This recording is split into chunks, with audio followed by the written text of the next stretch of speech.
You know what pisses me off about Los Angeles? Those fans have never had to earn it. They're a bunch of show up late, leave early, only there for the scene, cosplaying sports fans who just happen to be in a mega media market that props up their joke of a sports town. Let's look at it. They've got the Lakers, a team they couldn't even bother to change the name of when they moved from Indianapolis, despite a complete lack of water or any sort of vegetation of any kind. And then they have the audacity to claim 5 of those Minneapolis Lakers NBA titles from the 40s and 50s as their own, just to make it look like they're a similar franchise to the Boston Celtics. They get LeBron because he caught the acting bug in an Amy Schumer and Bill Hader vehicle and then decided I need to keep my masquerade as MJ going by making a freaking Space Jam remake. They get Wayne Gretzky because we got to grow the game to LA, got to take advantage of that market. And then 2 decades after they couldn't get it done with the best player ever, they win a couple of cups with a bunch of dudes the Flyers drafted. I mean, even acknowledging the Angels and Clippers is kind of silly. I don't even know if anybody in LA knows that they have a couple of football teams. Do the Ducks even count? I mean, suck it, Cutter. But now we meet the Dodgers in the NLDS, and this is the way it always had to be. It was always going to be us. The greatest sports city in the world's hopes of another parade on Broad Street up against a fan base with a whole bunch of collared shirts in their crowd. They don't have rain or humidity or harsh winters, and they certainly haven't had to suffer anywhere near the way Philadelphia fans have over the last 40 freaking years. We deserve it. They don't. And now I need the Phillies to play like a team worthy of representing the city that actually effing cares.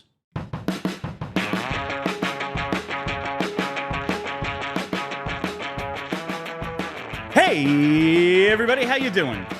Well, that's good. Welcome to Billadelphia, live in the Xfinity Lounge. My name is Bill Matz. I'm your director of fun and games for the afternoon. My producer today and every day, it is my Phillies expert, Tyler Zulli. What's going on today, Tyler? That had me fired up, man. I'm ready to run through a brick wall. I wasn't even feeling that way until about 30 seconds ago. Dog, I was watching that game last night, and in my heart, I'm like, I know I should be rooting for the Reds here. No. I want the Dodgers. I want to take down the $500 billion team. I want to be the ones.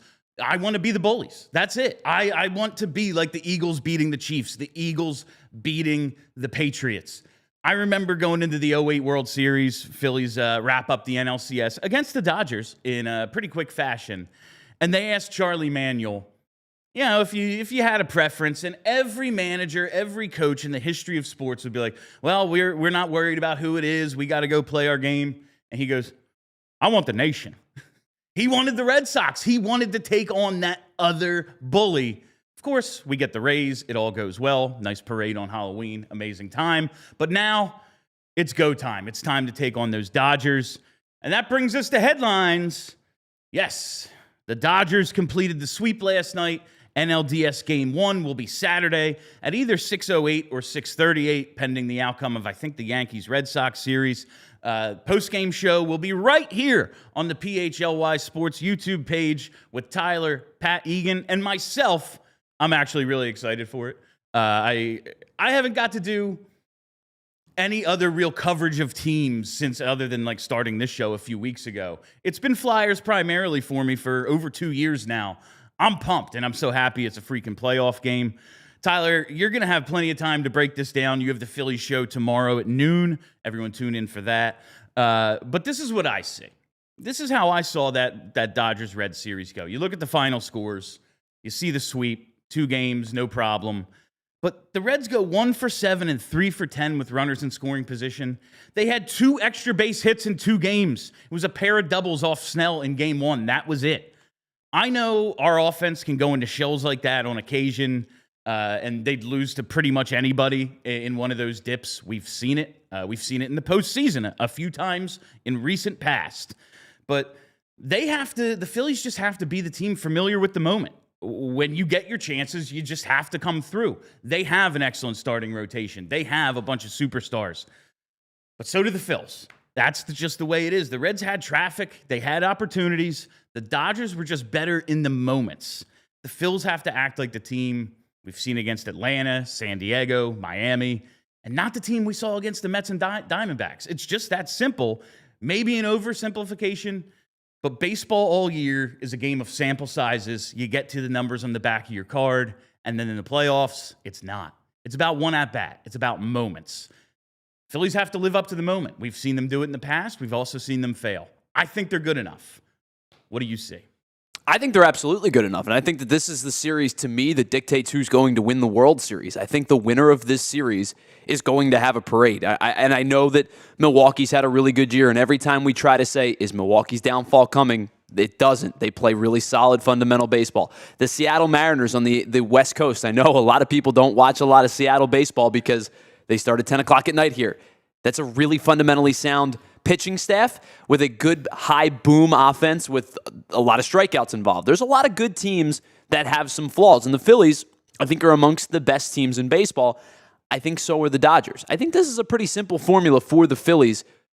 It's easier in theory than it is in practice, but the formula for the Phillies to win this series is to have strong starting pitching, the way that they have for a majority of the year, and get into their bullpen, because I want to know what is Dave Roberts going to do in between the final pitch of his starter and the first pitch of apparently his new closer in Roki Sasaki. My God, he's filthy out of the bullpen. But, what are the Phillies going to do in between the end of Ohtani's start or the end of Snell's start or the end of Yamamoto's start and the first pitch of Roki Sasaki to get after a bad Dodgers bullpen? It's a simple formula, but it's obviously much harder to do in practice than it is in theory. Yeah, you're going to have to be patient. You were saying yesterday, I'm sure you'll get into it tomorrow, if anyone swings before strike 1, you're out. You're effing out, Kenny Powers. That's kind of the way.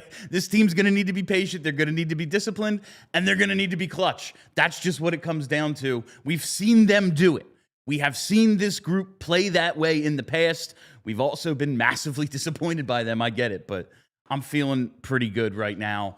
And hell yeah, man. Playoff baseball, Saturday. I don't want to wait for Saturday. I wish it was at 2:05 today. As soon as we're done, I wish we could just go watch the game. All right, another headline today. Well, everything's solved. A.J. Brown says his cryptic post wasn't about the Eagles or Jalen Hurts. That's that. No more controversy. I guess he was talking about something else entirely immediately following the game. And here's his quote right here on the screen. I did it to myself, but this is my home. I love it here. But you just see frustration because we want to be great. And most definitely, I want to be great as well. It's so easy. We did this yesterday. Get the man the ball, very happy. Fail to get the man the ball, weird stuff. It's that easy. He's an awesome receiver, and awesome receivers are all nuts. I don't think we can put it any more simply than that.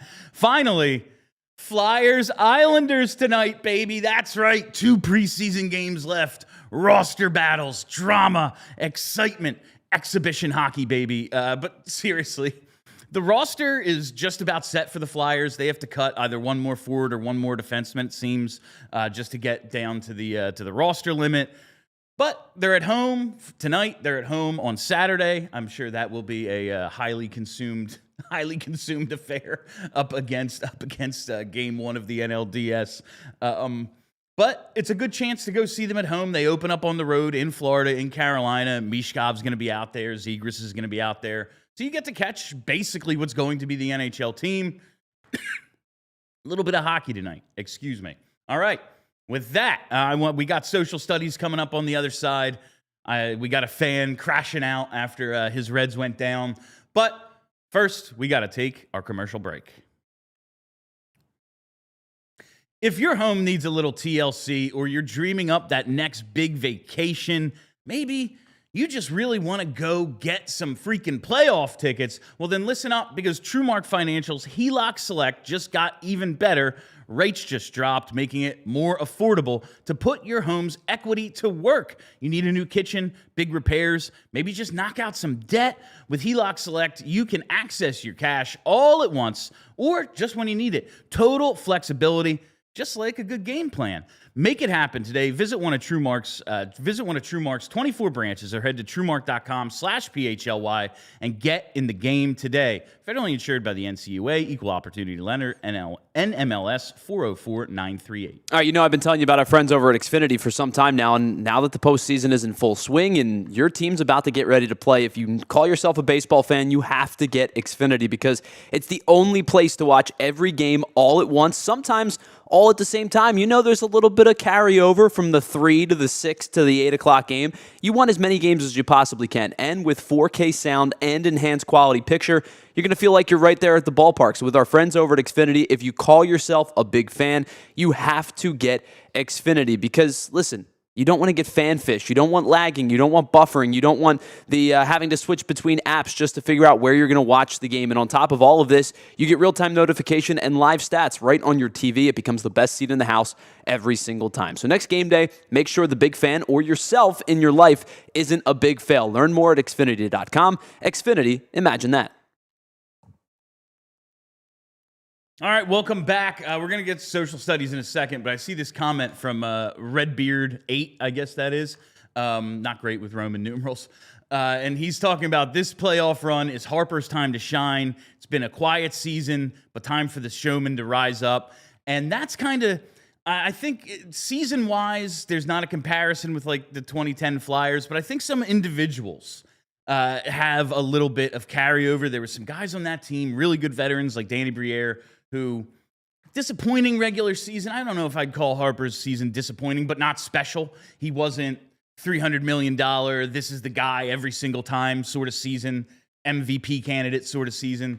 Perhaps he's just saving it for the playoffs, and I do think there is something to, yeah, man, he's the showman. These are the moments, especially getting to open up at home. We know he loves playing in front of that crowd. It's not crazy to, oh man, Harper's got to have a big playoff, but yeah, he really does. He has to have a special playoff, and I think this stage against the Dodgers is really going to be something special after what was not his best regular season. All right, let's hit social studies. I just watched this video last night, and I can certainly commiserate. Been to and lost a lot of big games in my time as a fan. But I got to tell you, Tyler, I really don't want to be this guy. Just walking out of game 2, Reds just got swept in the best of 3 in the wild card series against the Dodgers. Things that come to my mind, I just want to thank the Cincinnati Reds players and the team for giving me any sort of distraction from the Joe Burrow-less Bengals. The last 7 days were kind of electric, I'm not going to lie. It was just nice to feel something. Otherwise, Dodgers, MLB, maybe let's get a salary cap. What the is that team? That's the most insane team I've ever seen. The starting lineup combined with the starting pitching. Dodger fans, I want you to know, any year that you don't win the World Series, you should be embarrassed. You should feel more shame. Yeah, that's basically the crux of it. I love the anytime you don't win the World Series, you should be embarrassed. I do feel that way, and I feel for the teams that aren't. Listen, no one's spending like the Dodgers. Mets are close, but even the Phillies with their huge payroll, like there's a gap. I am very much against salary cap. I can see how he could feel that way. I don't want to be this guy, Tyler. It hurts so bad when the season ends. I appreciate him being able to shout out like, yeah, man, that was a ton of fun. And I think tomorrow we're going to get to talk about the 2007 team a little bit. It's a pretty cool anniversary for them in Citizens Bank Park. But man, feeling the way that guy felt, it fires me up even more. Like they are a super team, and I want to be the ones that take them down. What's the worst loss you ever attended live? The worst loss I ever was at live was Game 2 of the 2011 NLDS. They spotted Cliff Lee like a 4-0 lead. They had an opportunity to go up 2-0. Probably wouldn't have had to have been a Game 5 if they had won that game. All they have to do is win one in St. Louis. You don't have to worry about the 1-0 game. But that one, like, we were way at the top. My dad and I got tickets. I don't even know how we got tickets. I don't remember how we got tickets, but we were at the top, and the wind was blowing. You know the chain link fences at the top? Yep. It was just blowing on our backs, so it was freezing the whole game. And I remember after the second inning being like, man, this is the best team in baseball. Like, there's no way they lose this game, and then it's 4-1, and then it's 4-3, and then it's 6-4, and you're like, what the hell just happened? And then they end up losing the series. We were just talking about that yesterday off the air. Like, yeah, man, that Game 5 is just Doc on the mound, gives up a run in the first. That's that, and they just can't score. That's the crusher. It's the moment where it all fell apart. And of course, the championship window slams closed on Ryan Howard's Achilles, and like, man, that game never even gets played if they just don't blow that lead with Cliff Lee. That's where they lost the series. It hurts so bad. It's so recent, it's hard for me, but I guess Game 7 against the D-backs, just because, listen, we got 6 and 7 at home, and how do you lose both? First Game 7 in Phillies history, I was so pumped for it. Didn't think there was a chance they were going to lose that one, and walking out of there was just, I was like, maybe I'll just walk home. I can walk over the Walt Whitman, right? I can get myself. I didn't want to get in the car. It's like Ava and I didn't put on the radio. We were just like in silence driving back home. Just but those sorts of losses, man, they take their toll. And I started the show talking about how we have suffered as Philly fans. We absolutely have. Freaking Ohio. It's just, we're watching that game, the Game 1 of the Cleveland series, Tyler, and you're just like, is it just the Guardians' lot in life to get in and lose? Like, that's who they are. That's their role in the league. Like, yeah, man, you're a jobber in wrestling terms. Well, and I said that, and then like 30 minutes later, they explode for 6 runs. But like, neither of these teams can hit, apparently. Like, Rocchio hits the home run, Naylor hits the kind of insurance run. But like, for 16 of the 18 innings in this series, neither of these two teams can hit, apparently. Yeah, it's Game 1 against the Mets. How did they do that to Wheeler? That's a good one. Do we know anything about first pitches? They try to keep that secret. It's always I know they like want the big ovation. They don't want people expecting it, and then someone comes out and it's a big deal. So I don't know if we have any information about first pitch, but I don't think so. Usually they save like the big names for the NLCS and the World Series. I don't know who exactly it's going to be. Depends on obviously who's in attendance. Yeah, the one thing I'll say is because it's the Dodgers and we have recent storied players in franchise history who have come up huge against the Dodgers in the playoffs, like a Matt Stairs first pitch would be electric. Might call Jonathan Broxton up, see what he's doing. Can he? They might need him in the pen. I could see like a Matt Stairs first pitch or something like that, because it's not a premier player, but it's a dude with one of the biggest moments against this team. I could see that, but I am, I'm just jazzed. Let's freaking go. Play it right now. Play it in the little park across the street from the sports complex. I don't care, man. Seeing that guy so dejected, like, my desire to not feel that way is so high, it makes me want to play. I'm not any good. I can get a little scoop action at first base. Okay. But if they need me, I'm ready. I could play. I could get hit by a pitch, Roger Dorn style. Well, and I will say this: like, I get the guy's thought, because when you're the team you root for, season comes to an end, no matter what the talent level is of the team, you do get a little dejected. But I look at that and it's like the second portion of your comments there were pretty much indicative of how this series was going to go. Like, the Reds were the worst playoff team in the whole playoffs, right? Like, they probably, as he said, they probably overachieved. You know, they had a nice starting pitching rotation. Bullpen was really good down the stretch in September. ESPN wanted to let you know that about 42 times yesterday. But like, they were the worst playoff team in terms of skill set. And I think they probably drew the best team playing in this first round. Yeah, and it's funny, like, yeah, you're the worst. And then you're talking about that freaking Cardinals series, that NLDS. 90 games they won that year. They get in because the Phillies decided to play it straight and sweep the Braves out of the playoffs. And of course, they are rewarded by letting the hot team in. That was a lot of fun. All right, coming up. We have on this date, we have a really fun Eagles-Chiefs comeback from 20 years ago, but it's time for that second break. Whether your favorite team wins or not, there's always another way to win on the BetParx online casino app. You got to check out their brand new games like Huff N' More Puff, Fireblaze, Sky Queen. I've been playing Huff N' More Puff just in my downtime. Just have a few minutes in between shows, get the outline ready. So why not turn your downtime into a little bit of fun time and maybe make some profit as well. Listen, it's gambling. Anything can happen. But BetParx, regardless, is always the app I use to play all my favorite casino games. They've got blackjack, they've got roulette, they've got craps, poker, baccarat, and slots like Cash Eruption, 88 Fortunes. They've got slots based on your favorite shows like Walking Dead, Peaky Blinders. And right now is the time to get in because new users get up to $1,000 casino bonus back if you're down in the first 24 hours. All you got to do, super easy, go to betparx.com. Go for a run, or you're chasing the kids around in the backyard, or maybe you are still playing competitive. Maybe Bill's got a little bit of juice left in him and he can get out there, and you've got some aches and pains that are slowing you down.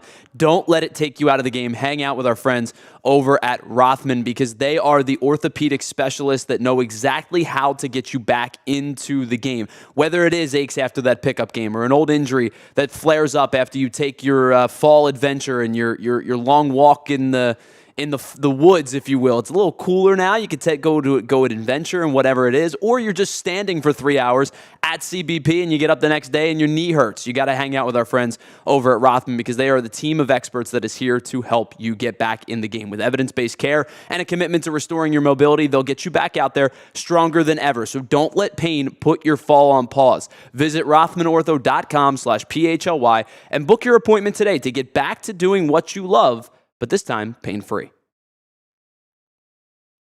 All right, I want to remind everyone, you got to hit that like button. There's more people watching than there are likes, and that doesn't make any sense to me. You're sitting here watching it, you got to feel foolish if you don't like it. So it only makes sense that if you're watching, you hit the like button. But that's just me. All right, let's hit on this date, because on this date in 2005, October 2nd, 20 years ago, the Eagles beat the Chiefs 37-31 in a ridiculous comeback. I think we've seen some highlights of it recently. It's been brought up because of that great comeback against the Rams, and I think this might have been the biggest comeback. That was the biggest comeback since then. But the Chiefs opened up a 17-0 lead on the Birds, and then Sheldon Brown, all right, we see some life. Sheldon Brown pick 6. But on the ensuing kickoff, Dante Hall goes 96 yards after the interception. Man, do yourself a favor. If you've never seen Dante Hall or don't really remember Dante Hall at all, maybe you're too young, this dude for like a 4-year period was absolutely incredible. He was the X factor. He was the human joystick.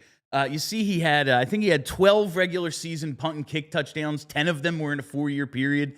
He was the best for a short period of time. Just amazing jukes. He'd throw up the X after a big play, and that was me and my buddies' go-to taunt in high school volleyball. We'd throw up the X factor, baby. But man, Dante Hall was insane. But the Eagles storm back after that. T.O. scores. We get touchdowns from Mike Bartram and L.J. Smith, and a bunch of field goals from a kicker. No, not David Akers.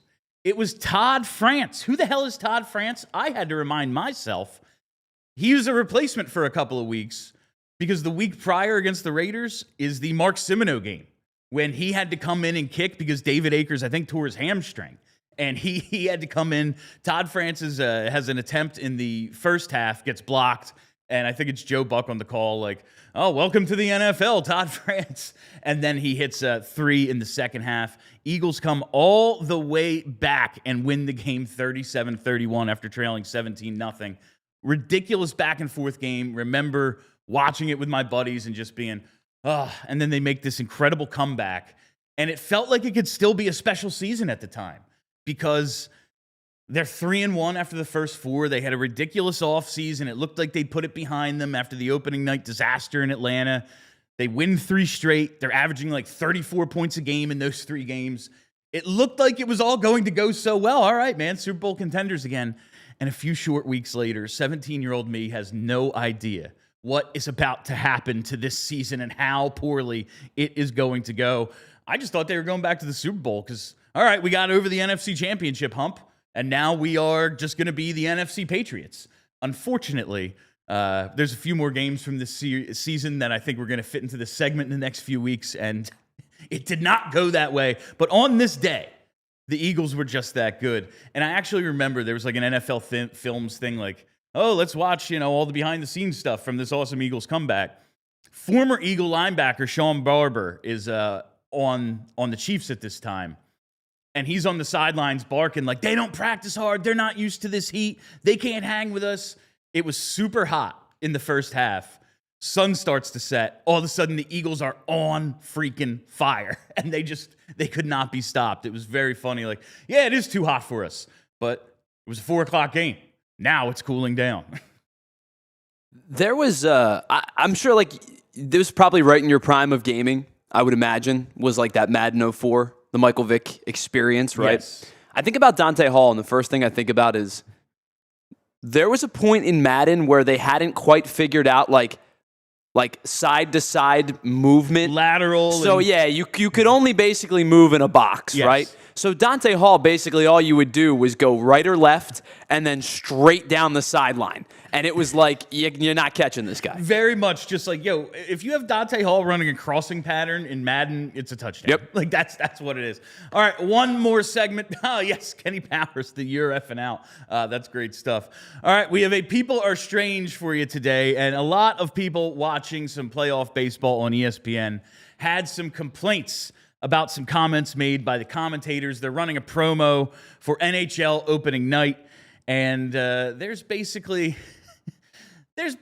just a shot taken at hockey. At least some people perceived it that way. One of the announcers just says, yeah, I'm going to be totally honest, I ain't watching. And yes, ESPN should be pissed about that because they paid $1 billion for the rights, and they're trying to run a promo here. You're not really supposed to dog your partners. But one, the baseball announcer watching baseball playoffs instead of October hockey, I don't think that's insane. It would be kind of weird if he was watching the hockey. Also, for the hockey people out there, we know hockey is awesome. We don't need to be validated. The best concerts I've ever been to, I know Tyler agrees with this, best concerts I've ever been to, the best bars, the best wrestling shows, they're always places that I feel like are for me, not for everybody. Stuff made for everybody sucks. Have you ever watched The Big Bang Theory or listened to pop radio? It's not good. I guess it would be good for my career if hockey was more like the NFL, but I'd always choose a cool, intimate dinner spot that my buddy just happened upon over Applebee's. And hockey's a niche sport. I get it. It's still a mega business, but it's not the NBA. It's not the NFL. And we all know this. All I have to say is if you're just out on hockey like that and it's like, oh, hockey, that's not even a sport. Good, don't watch, please. Because whenever you start bringing in people like that, the game has to change to suit them. I like the fighting. I like the violence. I like that guys don't wear full shields. The more people who watch, the more mainstream it becomes, the more watered down it'll be. Listen, I can be perfectly honest with you. I'm going to watch Flyers opening night. Sure. In part because it's probably going to team up with a potential NLDS matchup, right? So we're all going to be here in a large setting. I'm going to watch the first few Flyers games, and then I'm going to shift into Eagles mode, and then I'll get full-fledged Eagles mode, and then I'll come back to the Flyers in January. Yes, should be. I say this about baseball fans all the time. Baseball's too long of a season. It's way too long. Everybody, I think, can agree with it. So if you're not a diehard baseball fan, you watch opening day, you check in at the trade deadline, you check in at the All-Star break, you check in at the trade deadline, you come back for the postseason. I totally understand that. There's just this unspoken thing. Like, have you ever seen or heard like Joe Buck on the Fox call where they're like, coming up after tonight's game, it's a brand new episode of blah, blah, blah. Do you think he watches those Fox sitcoms? No. Or reality shows? But it's your job to play it up. Like, all you got to do is like, oh man, NHL's back and that's awesome. Yeah. Hockey. Hey, we carry that too. Right. Like, Especially ESPN should be pissed, but ESPN's business isn't mine. I don't make more money if ESPN makes more money, if 11 more people watch hockey opening night. That doesn't affect me at all. I like knowing something other people don't. I know about something awesome. If you don't like it, good. And you're right. The color commentator for a playoff baseball game is going to watch playoff baseball. Like obviously. There's playoff baseball on. It's so weird. He's not watching the Florida Panthers. Like, that's Florida Panther fans don't watch Florida Panthers until like 2 years ago. Like, what are we talking about here? But man, there's this like sensitivity because we are this niche sport and we are like the little brother, the fourth major sport. I say it's closer to I don't know, like sometimes I say we're closer to the MLS than we are like the NBA if you really think about it. But it's good. It doesn't affect me one way or the other, and it's my job to cover this. Yeah, it would be cool to have a bigger audience, but also, I like hockey the way it is. I will say this as because I think baseball is probably right above hockey at this current juncture. Like, I think it's probably NFL, NBA, and then baseball. MLB is a regional sport. Well, I think if your team is good and you have a good fan base, it's big. But otherwise, it is not a national sport. Well, and I've said this before. I think baseball is probably the sport more than anywhere. And you brought it up where you say I'm a Phillies fan, not necessarily a full-fledged baseball fan, because it's hard to keep up over 162 games. I will say this. Baseball has done an awful job over the last 2 decades of marketing its stars. Between the steroid era and the last couple of years, they've done a terrible job of it. That's why when people go, oh, the baseball is showing too much Shohei Ohtani, there's no such thing as too much Shohei Ohtani. No. That is your most marketable star in all of baseball, maybe ever. He might be the best baseball player to ever walk the planet. Like, in just in terms of, and like, listen, everyone has their favorites. There's Hall of Famers. We got to wrap. I know we're over. But like, just in terms of being good at baseball and all the different things it entails, I don't know if there's ever anyone, like, Ohtani is, if he's on and pitching regularly, a Cy Young contender, and with his hitting, basically guaranteed a spot as a MVP finalist, and then probably going to win it, because if we're just looking at WAR, well, he does both. So, like, all right, that is all the time we have for you on Billadelphia today. Thank you all for listening. Thank you for hanging out. If you haven't already, hit that like button. Follow us right here on the YouTube page. We are so close to 50,000 followers here on YouTube. If you are the one who gets that 50K, well, you'll have my respect and admiration forever. That's it. I am Bill Matz. That's Tyler Zulli. Till tomorrow, beat LA. We all silly like the mayor.